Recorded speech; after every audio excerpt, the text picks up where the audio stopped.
Have you ever had that moment as a kid where you knew something was under your bed? Not thought, not imagined, knew. This is the story of a boy whose first fear was also his last. Ethan was 9 years old the night it happened. He lived in a small, quiet town in Vermont. It was the kind of place where people didn't lock their doors, neighbors waved from across the street, and kids rode their bikes until the streetlights came on. His parents owned a little bakery, and Ethan helped them sometimes, sprinkling sugar on donuts before school. Life was safe, predictable. But on one rainy night in November, all of that changed. The wind rattled the windows as Ethan lay in bed, tucked under his blue dinosaur blanket. His mom had just kissed him goodnight, and his dad was downstairs, going over the bakery's books. Ethan was almost asleep when he heard it, a faint scratching sound. At first, he thought it was the wind or a tree branch against the wall, but then he realized the sound wasn't coming from the window. It was coming from under his bed. Ethan slowly leaned over the side of the bed, his heart pounding. There, in the narrow gap between the floor and the bed frame, two eyes stared back at him. They weren't normal eyes. They were pale gray, almost colorless, and they didn't blink. For several seconds, Ethan just stared, frozen. Then the corners of a mouth appeared. A smile. Too wide, too wrong. Ethan jerked back, pulling the blanket over his head. He stayed like that all night, his eyes wide open under the covers, listening to the scratching until morning. At breakfast, Ethan told his mom and dad about the eyes under his bed. His mom laughed softly. "You had a nightmare, sweetie. It's okay." His dad chuckled. "There's nothing under your bed except dust bunnies." "Want me to check?" Ethan didn't want them to check. He didn't want anyone looking under there again. That night, when his parents told him to go to bed, he begged to sleep on the couch. They said no. He had to sleep in his own room. On the second night, Ethan stayed awake as long as he could, staring at his bedroom door. Somewhere past midnight, his eyelids grew heavy, and then he heard it again. "Scratch! Scratch!" He didn't want to look, but something inside him said, "Look now." He glanced down. A pale, damp hand slid out from under the bed and grabbed his ankle. Ethan screamed and kicked. The hand vanished instantly. His parents rushed in, but when they turned on the light, there was nothing there. By the third night, Ethan decided to catch whatever it was. He borrowed his dad's old Polaroid camera and set it on the floor, pointing under the bed. He tied a string from the camera's button to his finger, so if anything moved, it would trigger the shot. Hours passed.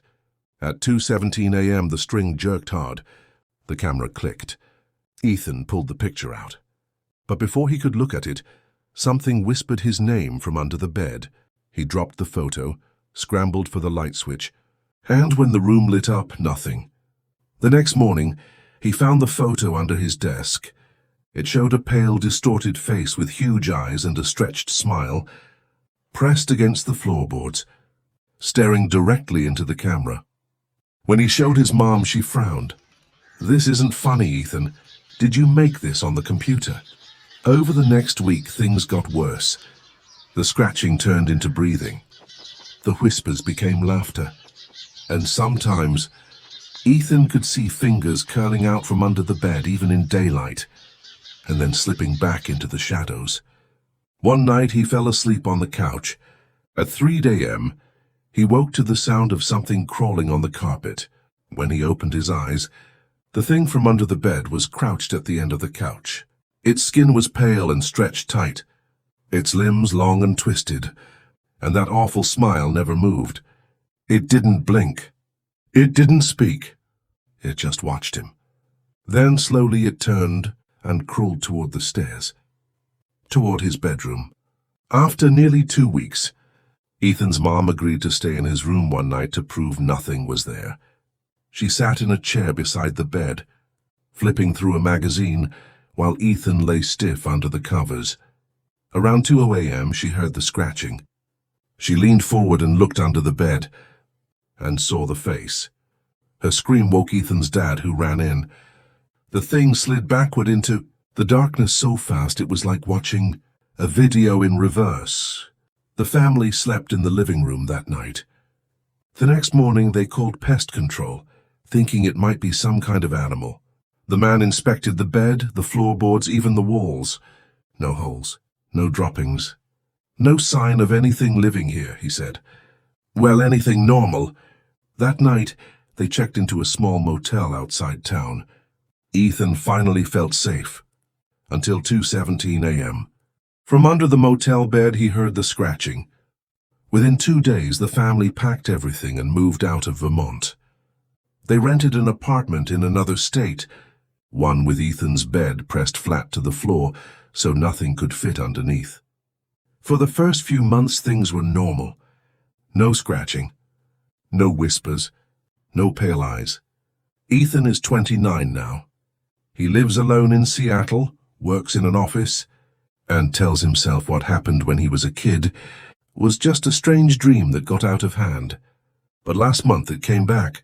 He woke on his couch at exactly 2:17 a.m. The scratching was there again, and when he looked down toward the floor, 2 pale grey eyes stared up at him from the narrow gap under the couch. So, when was your first fear? And are you sure it stayed in the